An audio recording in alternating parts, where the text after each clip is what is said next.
Define a decomposition reaction, कह रहा decomposition reaction को डिफाइन करिए, डिफाइन कर देते हैं sir. When a chemical reaction a single larger reactant break down into more than one smaller product, जब एक बड़ा वाला आपसे बड़ा नहीं है, टेंशन मत लो, जब एक बड़ा वाला रिएक्टेंट ढेर सारे छोटे छोटे रिएक्टेंट में टूट जाए तो ऐसे रिएक्शन को, छोटे छोटे प्रोडक्ट में टूट जाए तो ऐसे रिएक्शन को हम बोलते हैं डीकम्पोजिशन। तो ठीक है सर, बता दिया हमने, डिफाइन अ डीकम्पोजिशन रिएक्शन। अगला कह रहा है right an equation two show thermal decomposition of ferrous sulphate crystal. तो चलो ये बता देते हैं सर, फेरस सल्फेट वाली जो रिएक्शन है FeSO4.7H2O, जब भैया जी को हम थर्मल ट्रीटमेंट देते हैं तो भैया जी टूट जाते हैं किसमें, Fe2O3 plus SO2 plus SO3 में, है ना।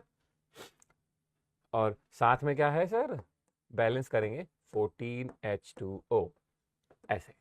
अगर आपकी इच्छा है तो आप 7H2O नहीं भी लिखेंगे तो बस वही 14H2O हटा देना, बाकी सब रिएक्शन आपको ऐसे ही लिखनी पड़ेगी। ठीक है, ठीक है।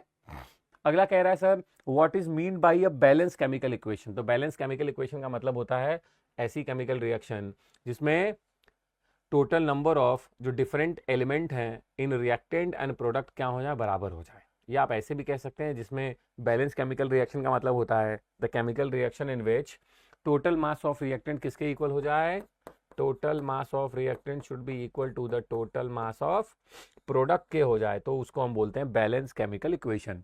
कह रहा क्यों नेसेसरी है सर, तो obviously to satisfy the law of conservation of mass. जो law of conservation of mass है उसको सेटिस्फाई करने के लिए, जो किसने दिया था, केमिस्ट्री के पापा ने दिया था, एंटोनी लेवाइजर ने दिया था law of conservation of mass.